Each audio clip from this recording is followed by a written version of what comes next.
اللهم ربنا انفعنا بما علمتنا واجعلنا من الذين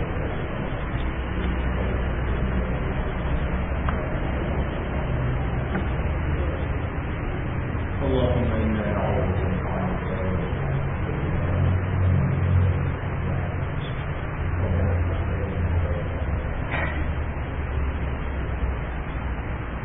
بسم الله الرحمن الرحيم. السلام عليكم ورحمة الله وبركاته. InsyaAllah kita sambung lagi pengajian kita tentang perbahasan perkara akidah ini. Kita nak apa ni?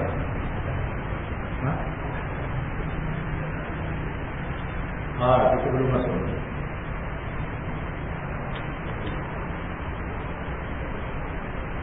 Pernyataan yang ketiga itu.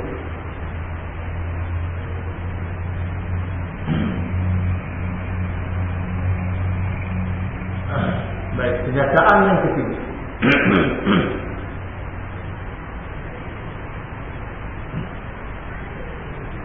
Mengenal Tuhan dan mengetahui sifat-sifat Tuhan. Sifat-sifat. Mengenal Tuhan itu fardu ain. Mengenal Tuhan itu fardu ain. Maknanya tak dapat tidak. Gitu. Mana? Tak ada dalih ke mana? Kena belajar. Fardu ain atas tiap-tiap mukallaf. Maknanya orang Islam yang sudah sampai umur 15 tahun pada umumnya, sama ada lelaki atau perempuan, wajib dia kenal Tuhan. Awaluddin ma'rifatullah. Permulaan agama itu kenal Allah.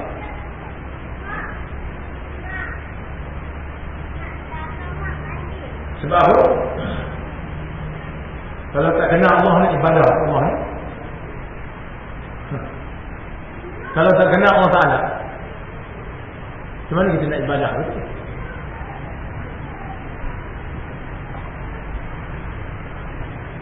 Tapi oleh kerana umat Islam ni banyak dipukul arus gelombang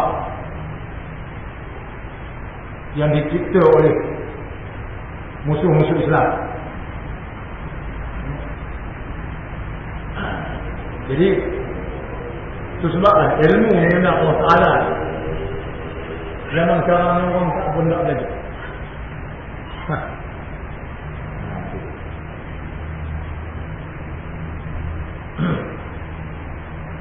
Jadi cuba kita tanya diri kita, kalau dah kita kenal, kalau kita tak kenal Allah Ta'ala, sekadar sebut, ada rasa lazat ke ibadah? Tak ada rasa apa. Sekadar seronok buat gitu. Sekadar lekat tabiat. Lekat tabiat. Lekat tabiat sampai waktu zuhur, tunduk bangkit 10 minit. Sampai waktu asar, tunduk bangkit 10 minit. Kat siapa pada siapa dia tunduk bangkit, dia pun tak kenal pasti. Dia pun tak tahu benda. Main ikut. Tabiat. Tabiat tu baguslah. Tabiat tu bagus. Untuk peringkat permulaan tak apa. Dah sampai ketua nak mati tak kenal Tuhan tu berat. Budak-budak boleh lah. Betul Allah kata, naklah kamu semua anak kamu bayar ketika umur 7 tahun dan pukul dia kalau kamu sembahyang kalau sampai umur 10. Kenapa? Kerana nak bagi lekat tabiat. Tu budak boleh lah, budak. Kita tua ni bukan pada nak lekat tabiat. Tabiat tu lekat lah. Tuhan ni kenal. Gitu. Sekali lagi ini masalah kita tu juga. Bila sebut kenal Tuhan, kita nak potong selalu. Kita kata, oh mana boleh kenal Tuhan? Sedangkan Nabi suruh kenal Tuhan. Tu sebab apa cakap ni? Sebab tak mengaji. Kalau ngaji dengan Wahabi apa? Ngaji dengan Wahabi apa?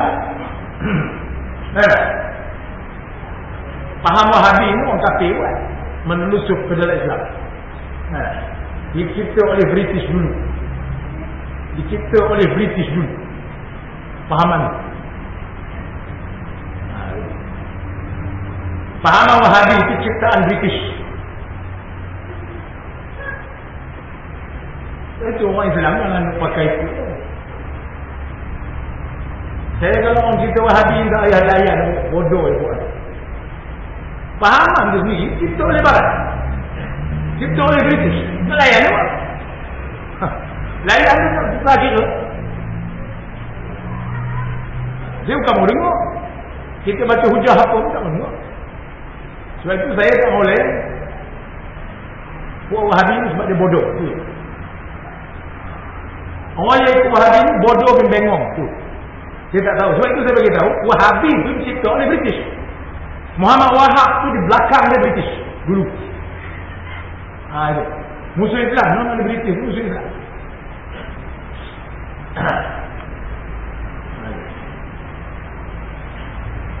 Jadi faham itu mana tak payah kena Tuhan. Tak payah belajar tak bulu. Yang bukan-bukan. Benda yang dia ajar tu benda yang bukan-bukan. Berdoa bid'ah, berzikir bid'ah. Tu orang Islam ikut pun jangan tolong. Punyalah bodoh. Padahal kalau banyak ayat Quran hadis menyuruh berzikir, menyuruh berdoa. Ini propaganda oleh puak-puak ni. Kata doa bid'ah, berzikir bid'ah. Ikut tengok. Itu nak cerita bodoh tak bodoh ni kita. Sebab itu saya nak mulayan. Buang masa. Baik ngaji kita faham kita ilmu. Buang masa. Dan saya nak menyuruh kepada muslimin dan muslimat sekalian, lillahi ta'ala, kalau kita sayang ke agama Islam, kalau kita betul-betul sayang kepada agama Islam, kalau kita betul-betul berasa bertanggungjawab sebagai orang Islam yang nak diperaku oleh Rasulullah di yaumil mahsyar, maka lawanlah pahaman ini sehabis-habis saya. Tolak dia, jangan pakai. Kerana ini adalah propaganda barat untuk menghancurkan Islam. Sebab itu puak-puak ni, untuk guru pondok dia maki. Untuk guru pondok, ilmu pondok dia peleceh. Dia peleceh pelajaran pondok. Dia peleceh imam mazhab 4, dia peleceh pengajian 20. Lepas tu bila kita dedah dia peleceh orang-orang ni semua. Dia mengaku ahli sunnah wal jamaah. Ahli sunnah wal jamaah pada bapak tu.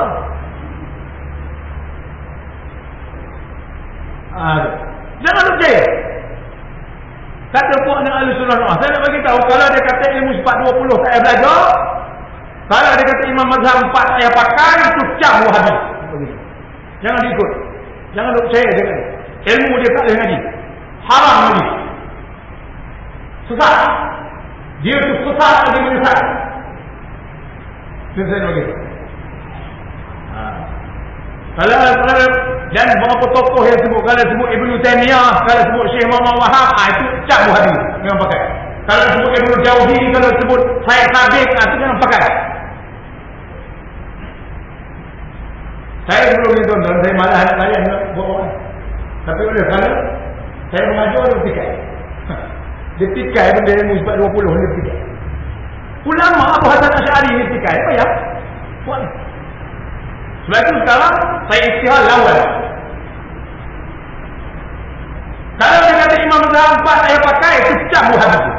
Cakap Wahabi Syiah. Kalau dia kata ilmu sifat 20 tak boleh pakai, Imam Mazhab tak boleh pakai, cap Wahabi. Tak boleh ikut, tak boleh ngaji dengan ilmu dia. Ilmu syaitan ni. Syaitan ni ilmu. Mughasah umat. Umat Islam ni bertelamu ada pelapak. Buat. Padahal dulu, tuan-tuan fikir baik-baik saya cakap. Yang mengislamkan kita dulu adalah ulama di kalangan Ahlus Sunnah wal jamaah. Ini kita kena ingat. Yang Islamkan kita dulu, datuk nenek kita dulu sampai rajin masuk Islam ialah ulama di kalangan Ahlus Sunnah wal Jamaah. Akidah ni ilmu sebab 20 mengaji. Mazhab ni Syafi'i. Ada. Mazhab fiqh ni Syafi'i. Tapi oleh kalau dia buat apa baru, dia mengaku. Mengaku. Sebab itu saya lawan cincong buat ni, saya pancung leher pun. Saya bagi tahu tuan-tuan muslimat, kalau sebut buat-buat ni jangan mengaji dengan dia, mengaku. Buat-buat ni menghancurkan umat Islam. Dia merosak, memecah belahkan umat. Kalau dia sebut Ibn Taymiyah, Ibn Jauzi, Syekh Sabit, itu semua adalah buat-buat sesat. Asal mengaji. Kalau nak mengaji ilmu Ahlussunnah wal Jamaah. Akidah mengaji akidah Abu Hasan Asy'ari, Imam Abu Mansur Al-Maturidi. Akidah ilmu sifat 20. Gitu. Kalau nak mengaji fiqh, mengaji kitab Imam Syafi'i. Mana kita ni dulu diislamkan oleh ulama-ulama pondok. Ulama-ulama yang berkat ilmu ni. Sampai sekarang alhamdulillah maknanya Islam tak dapat dirobek daripada orang Melayu. Mana? Kuat, kokoh, tegak. Tapi saya beri ingat tuan-tuan, kalau tuan-tuan tak banyak percayalah kata saya. Insya-Allah generasi kita akan datang, kalau kita ikut faham yang jenis baru Wahabi apa semua ni, anak-anak cucu kita akan datang, dia akan kenal agama ni. Sebab di dalam perancangan British 300 tahun dulu, dia mengasaskan pahaman Wahabi ini. Tujuannya adalah untuk menghapuskan Islam dari muka bumi. Tujuannya adalah untuk menghapuskan Islam dari muka bumi. Itu tujuan. Sebab itu saya kata, bagi tuan-tuan kalau betul-betul nak jaga agama, nak jadi orang Islam, pertahankan. Pertahankan dengan ikut pahaman-pahaman ini. Jadi apa tengok ada yang kita baca? Mengenal Tuhan itu fardu ain. Puak-puak ni dia kata tak payah. Puak-puak lain dia kata tak payah. Kenapa? Ulama kata fardu ain, dia kata tak payah. Masa tak masa? Ada. Padahal itu fardu ain atas tiap-tiap mukallaf. Ya? Orang yang sudah akil balik wajib kena ya, jadi masalah ni kita tengah ni kita mudah tajuk. Itu yang kita rasa ringan tu. Maaf cakapnya kita ni pun banyak belajar. Itu yang jadi. So kalau tak belajar, sekarang kita dah tahu benda ni wajib kena belajar. Belajarlah. Bawa anak cucu mari belajar. Sebab benda ni fardu ain. Mengetahui nama itu nama Tuhan, dan mengetahui sifat-sifat yang disuruh oleh syarat syar'i, yang disuruh oleh syarat yang mulia, ya, dengan ajaran daripada Rasul-Rasul. Mana ajaran mengaji ilmu sifat 20 ni semua datang daripada ajaran Rasulullah SAW. Bukan direka-reka oleh ulama, bukan dibuat-buat, bukan dicipta-cipta, bukan. Ya, semua ajaran ini diambil nasnya daripada Quran dan hadis. Jangan kita ingat ilmu ni ilmu reka-reka, ilmu buat-buat, ilmu ada bukan.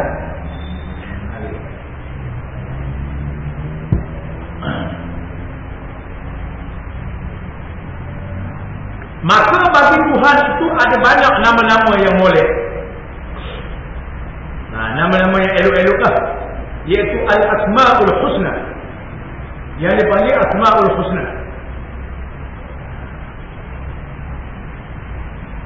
Bagaimana Tuhan sebut dalam Quran, walillahi al-asma'ul husna. Bagi Allah itu beberapa nama yang elok-elok, yang indah-indah. Fad'uhu biha, maka berdoalah kamu dengan. Ya Allah, ya Rahman, ya Rahim, ya Malik, ya Qudus, ya Salam, ya Mu'min, ya Muhaymin, ya Jabbar, ya macam-macam.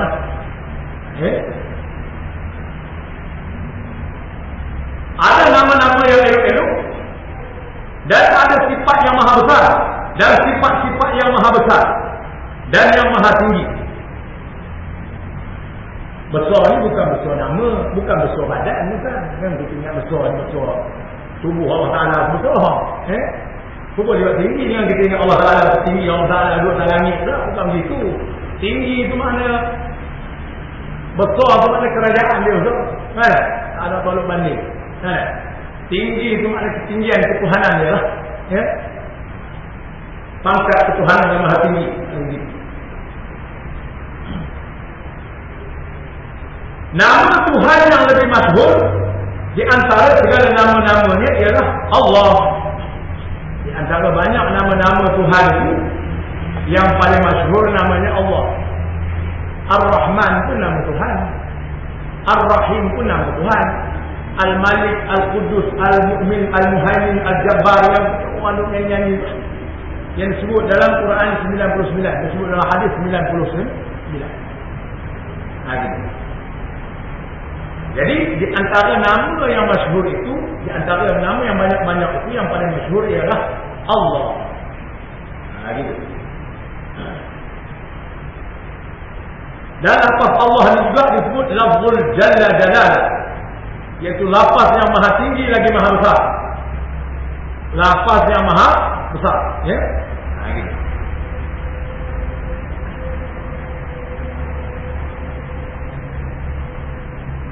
Karena itulah lafaz itu masyhur.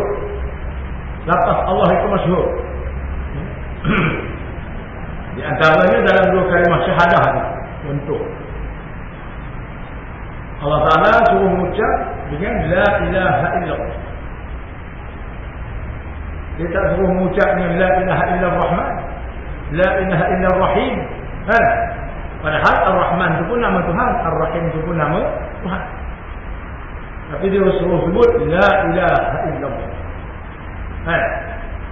Padahal Ar-Rahman itu pun nama Tuhan, Ar-Rahim itu nama Tuhan, Al-Malik, Al-Qudus, Al-Mu'min, Al-Jabbar, Al-Khaliq, itu semua nama Tuhan. Tapi disuruh mengucap dengan la ilaha illallah. Makna orang masuk Islam kalau mengucap la ilaha illallah Rahman tak sah Islam. Dia kena mengucap la ilaha illallah. Lafaz yang maha tinggi, lafzul jalal, ya.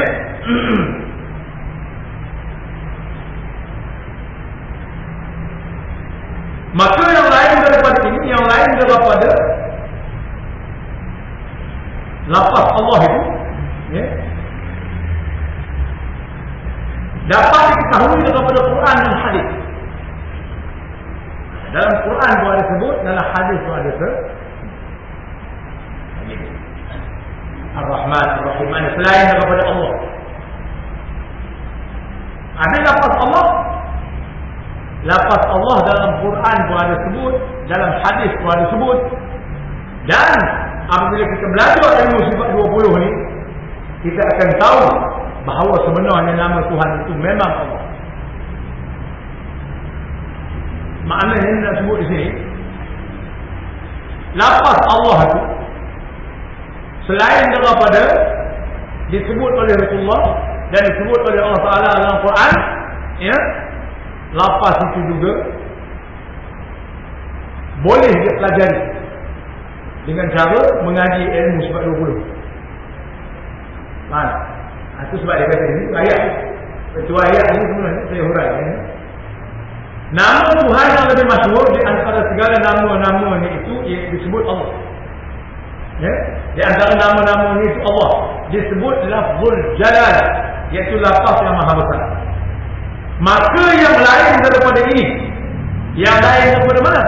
Yang lain daripada lafaz Allah itu, yang lain daripada lafaz Allah itu diketahui daripada Quran dan hadis. Maknanya lafaz Allah dalam Quran dan hadis pun ada sebut. Kalau dipikir dengan mengaji ilmu sifat 20, namun kita akan dapat jawab Allah ini yang sebut sini.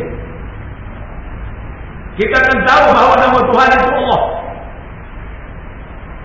Maka bila kita fikirkan dengan akal, dengan cara mengaji ilmu sifat 20 sini, maknanya kita akan tahu nama Tuhan itu Allah.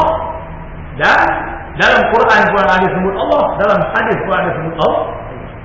Itu sebab ada sebut ini. Maka yang lain daripada ini, yang lain daripada lafaz Allah itu diketahui daripada Quran dan hadis. Semuanya itu masyhur di sisi umat Islam. Semuanya masyhur, ya. Semua nama-nama Allah itu masyhur di sisi umat Islam. Sebahagian daripadanya Ar-Rahman, Ar-Rahim, Al-Qudus, As-Salam, Al-Mu'min, Al-Muhaimin, Al-Jabbar. Macam-macam, ya.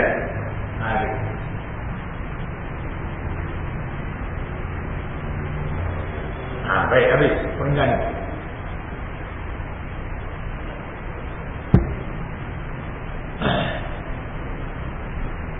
Sifat-sifat yang diketahui oleh mukallaf terbagi kepada dua. Ini maknanya sifat-sifat yang wajib diketahui oleh mukallaf. Wajib ditinggal. Sifat-sifat yang wajib diketahui oleh mukallaf terbagi kepada dua bahagian. Pertama, mengetahui sifat-sifat Tuhan dengan jalan ijma'. Apa makna dengan jalan ijma'? Maknanya dengan jalan rengkat, dengan jalan borong. Ijma' itu maknanya dengan jalan borong, dengan jalan rengkat, ya? Macam mana? Iaitu dia kata bahawa beriktikad dan berpegang oleh seseorang. Mana kita lah.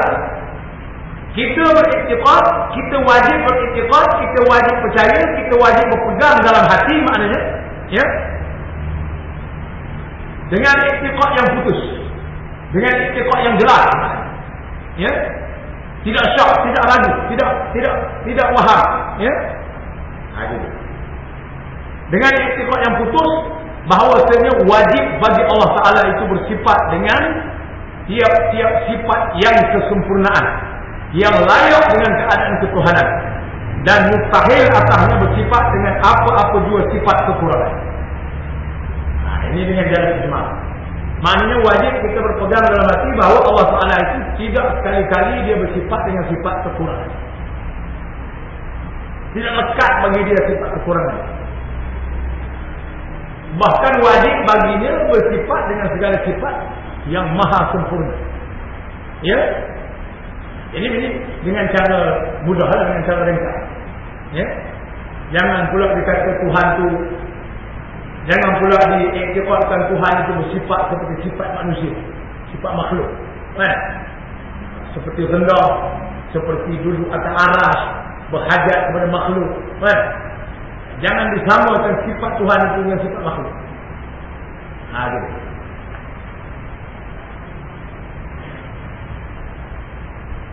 Sebab dikata di sini, wajib seorang itu berpegang oleh seseorang dengan iktikad yang putus, bahawasanya wajib bagi Allah Taala bersifat dengan tiap-tiap sifat kesempurnaan yang layak dengan keadaan ketuhanan, yang cocok dengan ketuhanan itu, dan mustahil atasnya bersifat dengan apa-apa jua sifat kekurangan. Ini secara ringkas, ya, ini secara ringkas.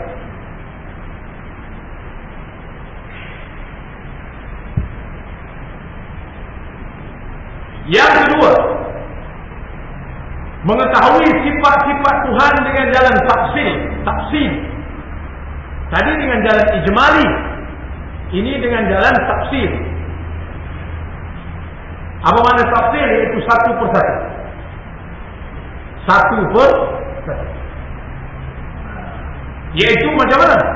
Bahawa beriktikad dan berpegang oleh seseorang dengan iktikad yang putus,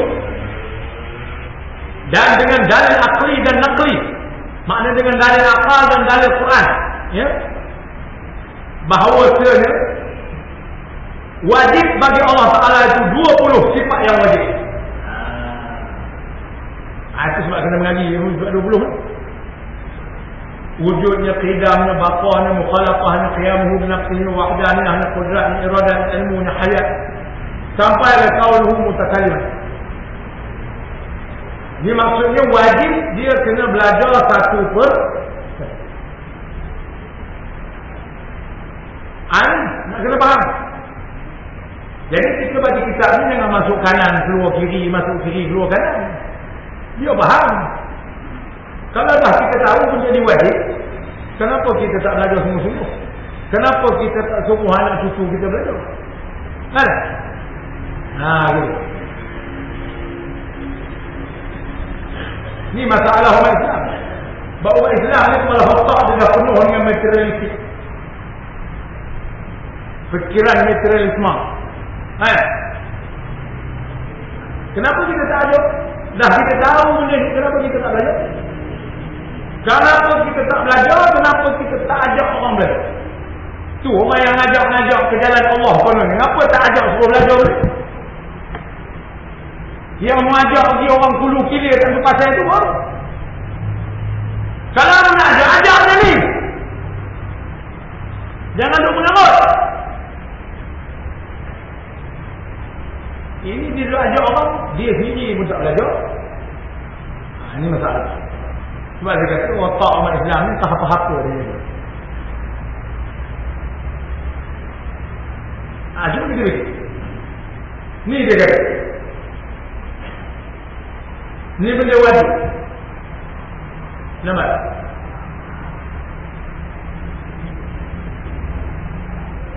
Mengetahui sifat-sifat Tuhan dengan jalan tafsir, iaitu satu persatu, iaitu bahawa beriktikad dan berpegang oleh seseorang dalam hati dia dengan iktikad yang khusus, dengan dalil akli dan nakli, bahawa sebenarnya wajib bagi Allah Ta'ala 20 sifat yang wajib dan beriktikad dengan iktikad yang putus dengan dalil akli dan nakli. Mana wajib kena belajar dalil akal dan dalil Quran, wajib kena belajar bahawa sebenarnya mustahil atas Allah Ta'ala bersifat dengan segala sifat yang lawan sifat yang wajib, iaitu 20 kalau lawannya. Ini benda wajib kena belajar. So setakat mana kita punya usaha, kita punya realisasi, kita nak merealisasikan benda ni kepada keluarga kita, masyarakat kita, macam mana? Kita tak buat. Sebab itu saya nak bagi satu pandangan. Kalau dah kita tahu benda ni wajib, kenapa kita tahu benda ni benda yang utama, benda yang aula sekali, kenapa kita nak utama benda lain? Kenapa benda ini kita buat dengar tak dengar, kita buat faham tak faham, kita buat endah tak endah?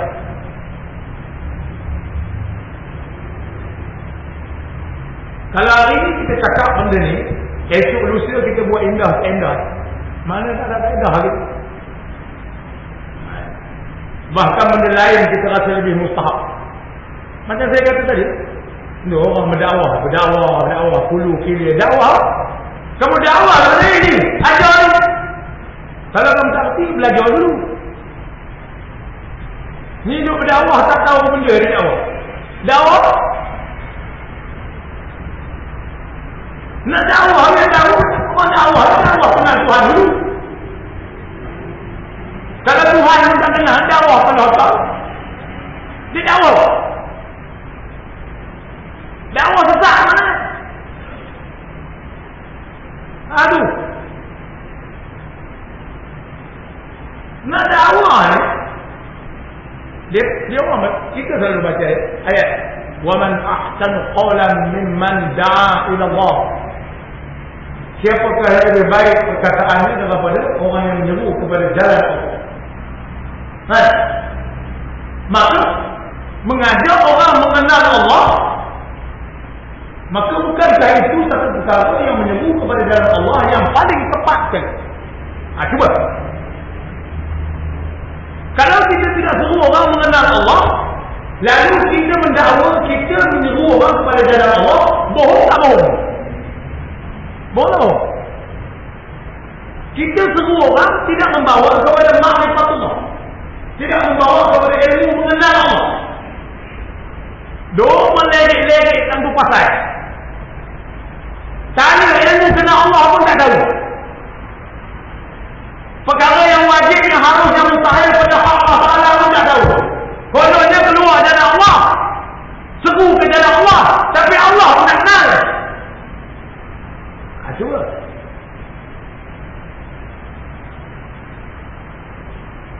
Orang nak seru dalam Allah, kena ajak kenal Allah. Kena kenal sifat-sifat Allah. Tu cara dia. Oh tak tahu dia ajak dulu.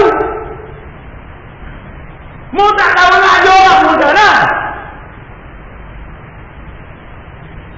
Cuba.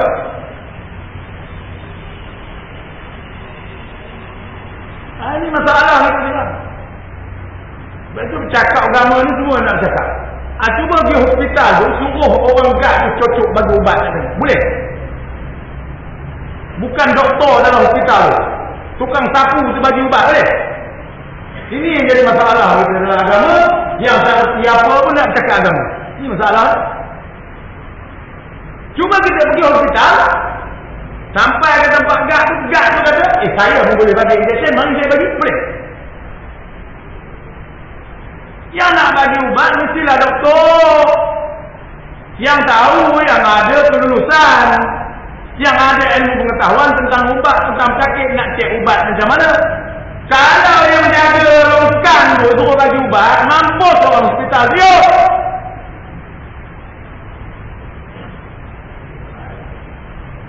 Saya kadang-kadang saya panas. Panas tu mana? Kita duk mengajar ni, dia pun pandai kita.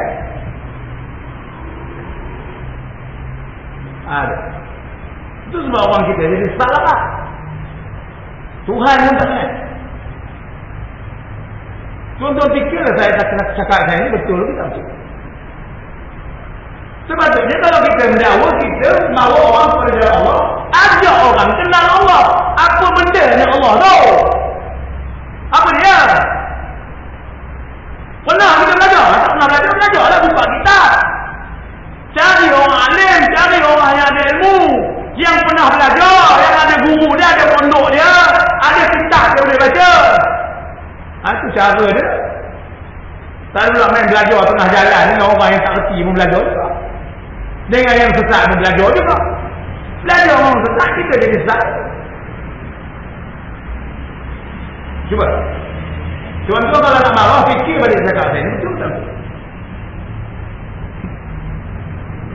Kalau dia orang yang tak reti pun nak mengajar, pun nak mana? Cuba kita pergi klinik hospital, yang tukang jaga gad sapu longkang tu bagi injection, tak mati orang tu. Orang ni ngaku dia pandai, orang ni ngaku dia pandai, orang ni ngaku dia pandai. Ini masalah. Betul dia selalu. Jadi apa-apa kita kena balik kepada apa yang ulama sebut di dalam kitab. Apa yang saya baca ni semua dia ambil dari dalam kitab. Saya menghuraikan benda dalam kitab ni, dia faham. Jangan hanya baca di kitab ni tapi tak faham. Masuk telinga kanan, keluar ke kiri, tak faham-faham. Kalau dah kita tahu benda ni wajib, apa langkah kita? Nampak? So sementara ada umur kita hidup atas dunia ni, macam mana kita nak menjaga anak cucu kita yang menjadi tanggungjawab kita, generasi kita akan datang. Esok lusa kita nak pejam mata dah, nak masuk lubang kubur dah, nak mati dah, kita tak tahu apa akan jadi pada anak cucu. Dan kita akan ditanya apa yang kita buat. Sebab anak cucu kita tu adalah tanggungjawab kita. Dipersoal oleh Allah Ta'ala, ditanya, apa kita buat?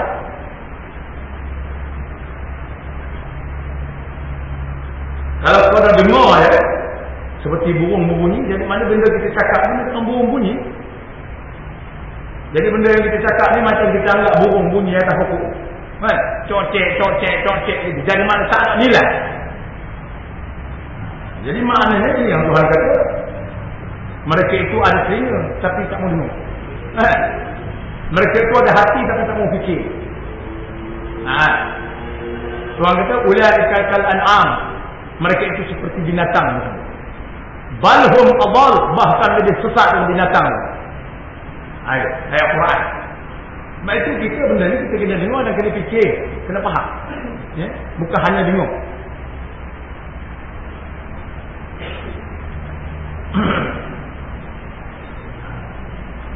Jadi maknanya atas dalam tafsir wajib kena tahu satu persatu 20 sifat.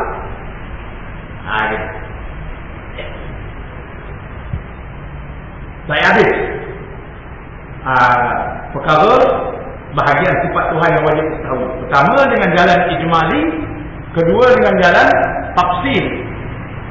Ijmal maknanya dengan jalan ringkas, dengan jalan borong, iaitu wajib seorang itu beriktikad bahawa Tuhan itu bersifat dengan segala sifat kesempurnaan dan tidak sekali-kali dia bersifat dengan sifat kekurangan. Itu dengan jalan ijmal. Dengan jalan tafsir, wajib kena tahu sifat 20 satu persatu. Itu ringkas. Wujudnya, qidamnya, baqa'nya, mukhalafahnya, qiyamuhu binafsihi, wahdaniyahnya, qudratnya, iradatnya, ilmunya, hayatnya, sama'nya, basarnya, kalam, kaunuhu qadiran, wujudan, aliman, hayyan, sani'an, basiran, mutakaliman. Wajib kena tahu huraian satu per satu. Kita faham, jangan main dengar. Dengar tapi tak faham. Sebab itu saya ulang tiba kali itu nak suruh faham. Jangan hanya dengar memang telinga kita dengar dah. Tapi kita faham, kita faham.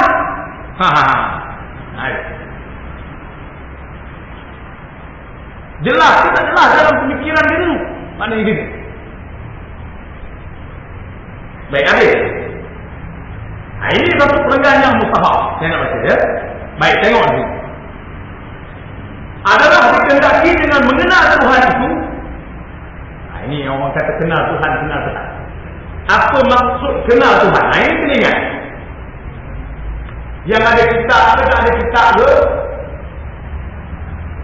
kena ingat benda.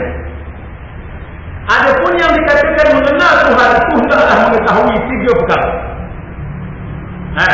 Hendaklah mengetahui 3 perkara. Iaitu dikatakan yang pertama, apa dia? I'tiqad yang putus. Kena ikut, kena ingat. Yang pertamanya daripada 3 perkara tadi, i'tiqad yang putus. Apa makna i'tiqad yang putus? Putus mana? Putus kena kerat ke? Bukan. Putus ni maknanya dalam bahasa Arab disebut jazam. Apa makna jazam? Maknanya tidak syak, tidak zan, tidak waham, tidak jahil. Gitu. Apa makna syak? Syak makna 50-50. Percaya 50, tak percaya 50. Itu syak. Zan makna 80/20. 80 lebih pada percaya, 20 tak percaya. Tak boleh jadi juga. Gitu. Itu zan. Waham maknanya banyak tak percaya dengan percaya. Maknanya tak percaya ni 70-80. Yang percaya ni hanya 20-30. Itu makna waham. Dan jahil. Jahil pun tak boleh. Kerana jahil lah punca jadi syak, jahil lah punca jadi zan, jadi waham. Sebab itu ulama kata dia tidak boleh syak, tidak boleh zan, tidak boleh waham, tidak boleh jahil. Maknanya kena mengaji lah. Nak lari daripada jahil, nak hilangkan jahil, kena mengaji, kena belajar. Baru dapat i'tiqad yang putus. Apa dia? Apa maksud i'tiqad yang putus? Maknanya dalam hati dia percaya, yakin, seyakin-yakinnya dengan ilmu pengetahuan bahawa Tuhan itu ada. Yakin dia, seyakin-yakinnya dalam hati dia dengan ilmu pengetahuan bahawa Tuhan itu qidam. Nampak? Yakin dia dalam hati dia, seyakin-yakinnya dengan ilmu pengetahuan bahawa Tuhan itu baqa. Jelas? Boleh faham? Yakin dia, seyakin-yakinnya dalam hati beserta dengan ilmu pengetahuan bahawa Tuhan itu mukhalafatuhu lil hawadith. Ini maksud dia ni. Dia cakap sini pendek dia, i'tiqad yang putus. Tapi kalau tak dihurai, putus macam mana? Putus kena melih, kena kerat. Putus kena rentak tu. Maksud i'tiqad yang putus ni maknanya tidak syak, tidak zan, tidak waham, tidak jahil. Nampak? Yang jadi syak, zan, waham tu kerana jahil. Dengan sebab itulah nak hilangkan jahil kena belajar, kena mengaji. Kena ada ilmu. Kena ada ilmunya tentang perkara wujud Tuhan. Kena ada ilmunya tentang perkara qidam Tuhan. Kena ada ilmunya tentang perkara baqa Tuhan. Kena ada ilmunya tentang perkara mukhalafah Tuhan. Kena ada ilmunya tentang perkara qiyamuhu bi nafsih Tuhan. Kena ada ilmunya tentang wahdaniyah Tuhan. Kena ada ilmunya tentang kudrat Tuhan, iradah Tuhan, ilmu hayat sama basar sampailah kaunuhu mutakan. Maknanya dia mengetahui dengan putus dengan ilmu pengetahuan. Itu makna dia di situ. So kalau tak belajar apa dia? Dia belajar. Jangan cari alasan. Alasannya mana? Gila mau belajar aku ni tak ada muka Tuhan lagi. Cari alasan muka-muka. Itu alasan orang Jabariyah tu. Semua ni menyalah Tuhan. Gila aku ni tak ada muka lagi aku. Kamu tak buka ke buka wajib kena belajar. Faham? Itu maknanya di sini. Jangan ada alasan Tuhan tak buka lagi hidayah dalam hati. Itu maknanya alasan menyalahkan Tuhan. Itu dia panggil pahaman Jabariyah. Pahaman susah. Siapa menganut pahaman ini disebut di sini, tak ada guna lagi Quran hadis, tak ada guna undang-undang, tak ada guna surga neraka. Kalau dah alasannya semuanya Allah Taala berat. Ini pahaman tu sesat. So kalau dah kita tahu nanti kita kena belajar, wajib kita belajar. Tak boleh beralasan Allah Taala tak buka hati aku, tak mahu aku nak pergi, tak mahu macam tu.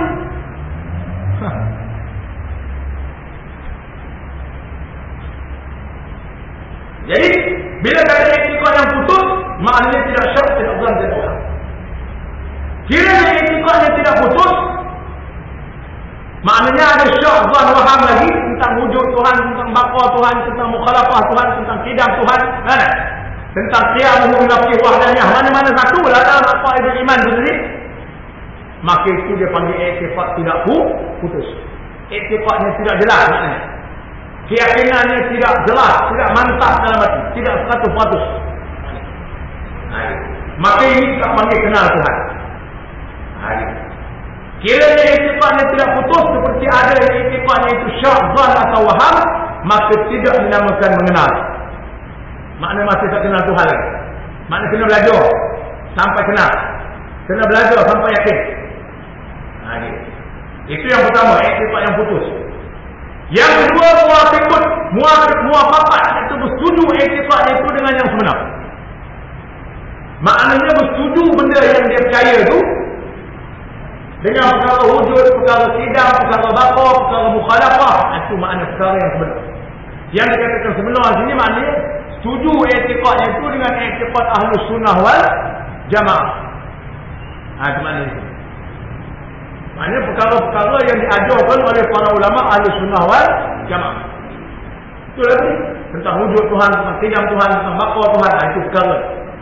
Jangan pula dikata Tuhan itu baharu, Tuhan itu atas langit, Tuhan itu atas aras, Tuhan itu serupa makhluk. Itu maknanya sudah tidak setuju dengan perkara yang sebenar. Itu sudah menyalahi daripada perkara yang sebenar. Makna menyalahi daripada segi iktikad Ahlus Sunnah wal Jamaah. Iaitu muwafaqat, iaitu bersetuju iktikad itu dengan yang sebenar, iaitu berbetulan iktikad itu dengan iktikad Ahlus Sunnah wal Jamaah.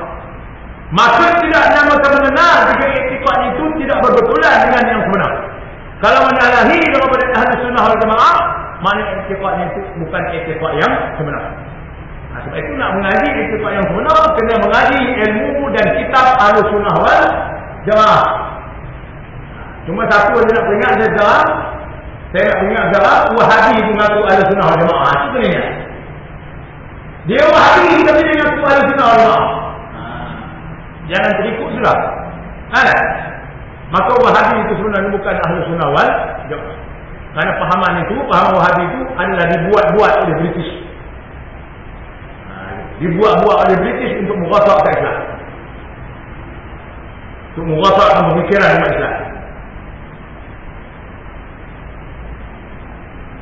Maka tidak dinamakan mengenal jika iktikad itu tidak berbetulan dengan yang sebenar seperti iktikad orang-orang Nasrani dan Yahudi. Ya? Maka iktikad Nasrani misalnya dia kata Tuhan itu 3. Maka ini tidak sebenar. Gitu. Itu yang kedua. bersetuju dengan perkara yang sebenar. Yang ketiga dengan ada dalil. Ada dalil. Apa dalil wujud, apa dalil qidam, apa dalil baqa, apa dalil mukhalafah, apa dalil qiyamuhu bil nafsi, apa dalil wahdaniyah, apa dalil qudrah, iradah, ilmu, hayat sama Allah Taala. Tiap-tiap satu benda yang dia percaya tu, satu aqaidul iman yang dia percaya tu, dia tahu dah dalil. Mana alasan kenapa kamu percaya Tuhan ni ada? Maka alasannya ialah kerana baharu alam. Bila kita belajar untuk dalil wujud Tuhan itu baharu alam. Jadi itu kita akan bahas kemudian. Sehingga ada dalil. Sekalipun maknanya walaupun dengan dalil ijmal, dengan dalil ringkas. Seperti dikatanya dalil wujud Tuhan baharu alam, dalil qidam Tuhan pun baharu alam, dalil baqa Tuhan pun baharu alam, dalil mukhalafah pun baharu alam. Semua didalilkan dengan baharu alam. Maka ini dia panggil dalil ringkas. Maka kalau dengan dalil ini dia boleh datang yakin dalam hati, maka muada lagi. Sebaliknya jika iktiqadnya putus serta tidak muwafaqah dengan yang sebenar, tetapi tidak dengan dalil, maka dinamakan taklid. Taklid ni maknanya dia yakin kepada 68 aqaidul iman itu, tetapi dia tak tahu dah dalil. Maka bila tak tahu dalil, dalil wujud apa dia, dalil qidam apa dia, dalil baqa apa dia, maka ini dia panggil taklid. Ini dia panggil taklid. Taklid ni maknanya ikut-ikut orang cakap. Orang kata ada, dia pun kata ada. Orang kata qidam, dia pun kata qidam. Orang kata baqa, dia pun kata baqa. Orang kata mukhalafah, dia pun kata mukhalafah. Tetapi apa dalilnya dia tak. Maka sebaik-baiknya kita tahu dah. Maka ini maksud mengenal Tuhan ini. Pertama, iktifak yang jazam. Kedua, muwafiqul lil haq. Ketiga, wa'an dalil. Pertama, iktifak yang jazam maknanya iktifak yang putus. Ya, dengan ilmu pengetahuan maknanya. Kedua, dengan muwafiqul lil haq, iaitu bersetuju keyakinan itu dengan keyakinan Ahlus Sunnah wal Jamaah. Dan ketiga dengan ada dalil, alasan, ya. Dan dalil ada dua jenis, satu dalil akal dan satu dalil nafs. Satu dalil akal iaitu dalil menggunakan akal fikiran, dan keduanya dalil menggunakan ayat Quran dan hadis. Itu dia panggil dalil naqal, ya. Ada pun iktifak yang tidak putus atau tidak muwafaqah dengan sebenar, maka dengan iktifak ulama menghukumkan kafir. Cukup kan? Takut kita ni tak ada nak tangkap. Ya, kalau lama-lama ngaji buku rimah, orang yang cakap ni mudah. Cuma suara dia tak pernah suruh. Tapi orang mendengar ni kalau lama-lama dia lebih 45 minit, dia jadi boring dulu. Apa tu mula lah. Badan dia ada sini, otak entah mana-mana. Baik, itu lebih baik kita berehat. Kita berehat dan bulan depan kita jumpa insyaAllah. Wallahualam.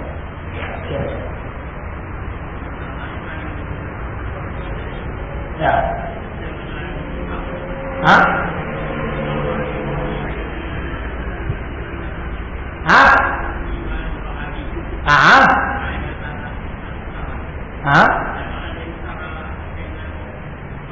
Kita tak tahu ni. Saya tak tahu. Ulama Ahlus Sunnah memang ada suku hukum yang zahir. Yang batin kita tahu. Benda tak nampak. Benda tak nampak nak hukum. Benda tak nampak. Kerana iktifak ada benda yang tak nampak. Antara kita ni kita nampak. Tak nampak. Dan dia tidak suku hukum benda tak nampak.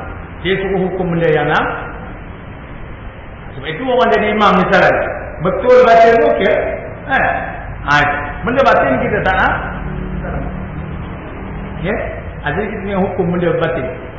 Dan Tuhan tak suruh hukum benda batin, benda tak nampak.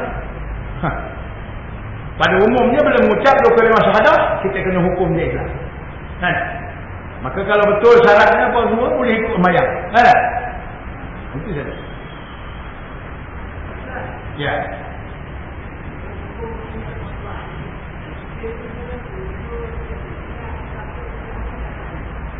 Itu biasa lah lumrah. Lumrah. Terlupa ingat itu memang tabiat manusia.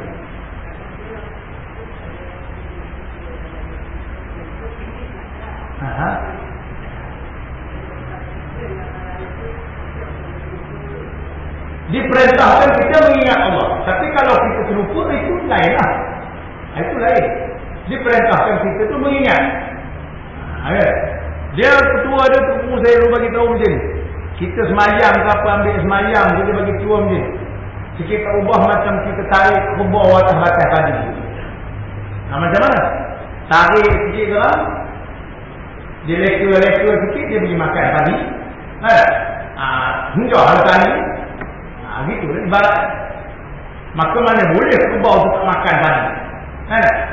Dia pasti dia bila tengok padi hijau ni, kita nak agut kan? Dan kita pula mana boleh, kita tak lalai, mesti kita lalai.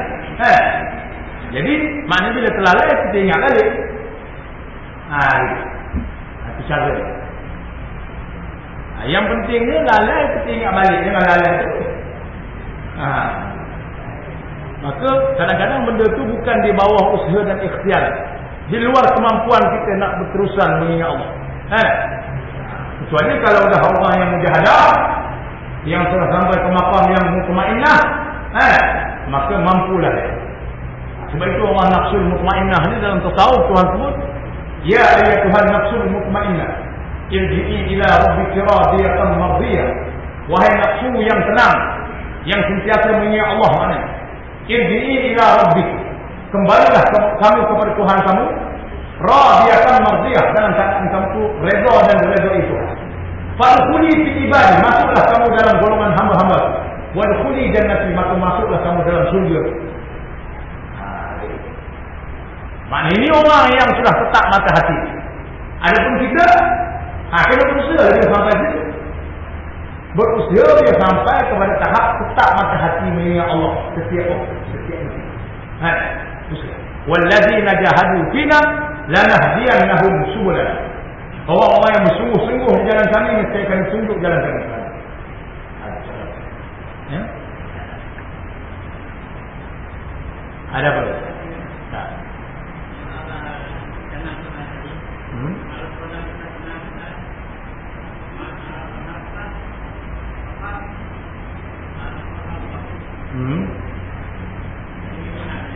Nak faham ke hadis tu lah. Nak tanya hadis tu faham macam mana?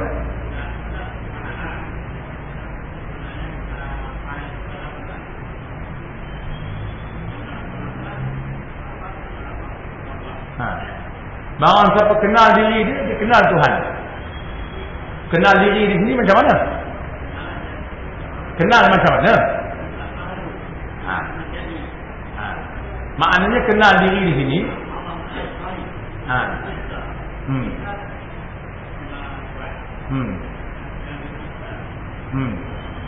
Betul. Sebab saya nak huraikan tadi, kenal diri. Kalau kita tengok muka kat sini, nampak muka kita, itu kenal diri. Kalau kita nampak gambar kita dekat IC, oh ni gambar aku, tu kenal diri juga tu. Tapi kenal diri yang dimaksud di sini, kenal diri macam mana? Makna kena kenal diri bahawa diri itu diciptakan, diri kita itu dijadikan, diri kita itu asalnya tak ada, kemudian baru ada. Maka bila kenal di sini, bila kenal diri kita itu dijadikan, maka sudah tentu ada tukang jadi. Bila kita kenal diri kita baharu, sudah tentu kita kenal yang menjadikan itu qidam, qadim. Bila kita kenal diri kita akan binasa, sudah tentu kita tahu bahawa yang menjadikan kita itu tidak akan binasa selama-lamanya. Ini maksud kenal diri di sini. Mana kenal diri ini pun kena berhati-hati. Sebab orang ni dia banyak mengaji ilmu karut. Ilmu karut. Dia kata siapa kenal diri, kenal Tuhan. Dah diri dia kata Tuhan itu. Jangan jadi macam tu. Itu mengarut. Sebab itu nak kata kenal diri di sini, kena kenal dalam konteks yang dibahaskan mengikut ilmu sifat 20. Sebab itu dia kena mengaji ilmu sifat 20. Kita bezakan antara yang baharu dengan yang qadim. Dalam ini kita akan bahas mana yang baharu, mana yang qadim. Alam ini baharu, kita ini baharu. Tuhan itu qadim. Sebab itu salah satu sifat mana Tuhan hidayah. Hidayah. Maknanya Tuhan ada dulu daripada alam, dan ada itu tiada permulaan. Alam ini ada tapi ada permulaan. Nampak? Ini maksud kenal ni. Sebab itu Kerangka dia kenal Tuhan di sini, mesti kenal perkara yang wajib, yang mustahil dan yang harus. Jangan ambil faham-faham dangkal, ambil cross nak cari shortcut. Oh, siapa kenal diri, kenal Tuhan. Akhirnya diri dia kata Tuhan. Dia cari Tuhan tak jumpa. Mana? Dalam hati ada niat dan cita-cita hendak nak cari Tuhan. Lala tak jumpa. Lala diri dia kata Tuhan. Jangan ambil dulu. Bukan cara dia. Ya? Sebab itu nak mengenal Tuhan tadi, hendaklah mengetahui hukum akal satu supaya orang nak membaca lah. Sebelum dia belajar membaca, dia kena kenal ABC dulu. Sebelum dia boleh membaca, dia kena kenal A, B, C, D, E, F sampai Z. Alif, ba, ta sampai ya. Baru dia boleh membaca. Supaya nak kenal Tuhan tu, nak tahu hadis tu. Maknanya kita kena kenal daripada segi perkara yang wajib, yang mustahil dan yang harus. Kena belajar wujud, qaidah, maqam, mukhalafah. Bila kita belajar itu, kita akan bahas benda ni. Ada ni soalan. Cukup. Lepas ni ada apa tahlil? Nak tahlil pun? Rumah tu. Ada apa lagi? Tanya lah. Cukup. Tapi ada ustaz Allah lah kan? Allah bertanya ni. Sebulan sekali. Tiap minggu. Minggu. Dia memang kena ada backup. Kalau main seorang-seorang je lah ni. Dah ni saya tengok Wahabi cukup kuat melanda orang. Ada. Sebab itu saya nak bagi. Ya?